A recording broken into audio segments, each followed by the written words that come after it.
What's going on, you guys? LitManTuck is coming back at you, and today I want to talk about The Nexus Knight by Shami Stovall.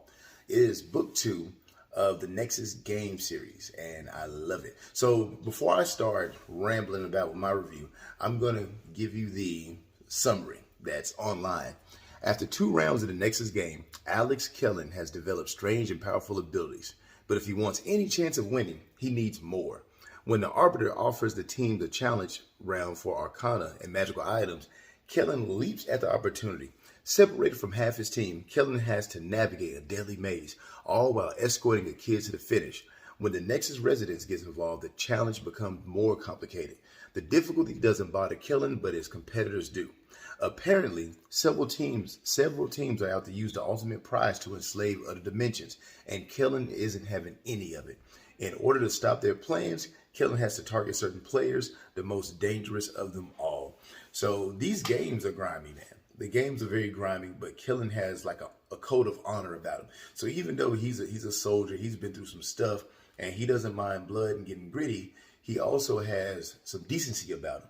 So book 1, the Nexus game, it introduces the characters, but also introduces the game, and they go a little bit into the games and what it's all about. Book 2 is a continuation of that, but man, things pick up like crazy.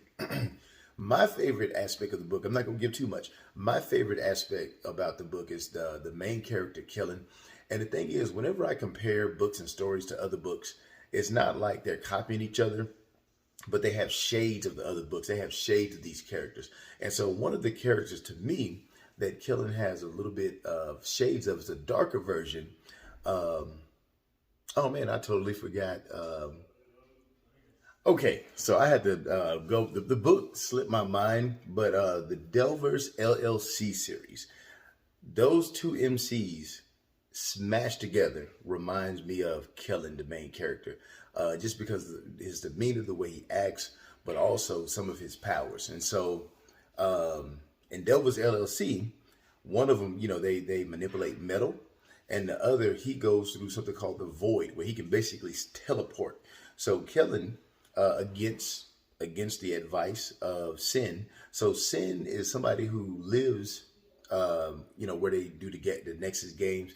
And he's always on him. He's like, hey, this is how you build. This is how you build a character. This is the meta. This is the meta. This is how you should develop. But Kellan, he tends to go against that because he's a survivor. He's been in actual war.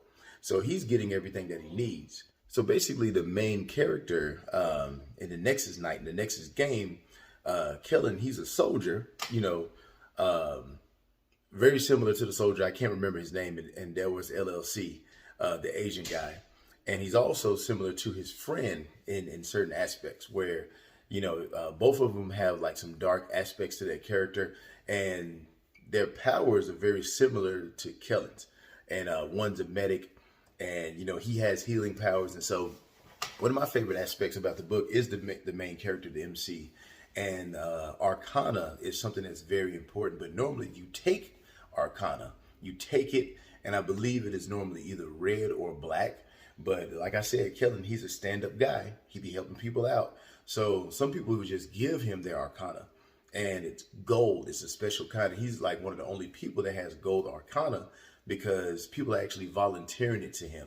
And so I'm not going to go in too much into the book. These are one of those things that I don't like spoiling. It's like one of those things you really gotta dive in for yourself and just find out and just enjoy the book.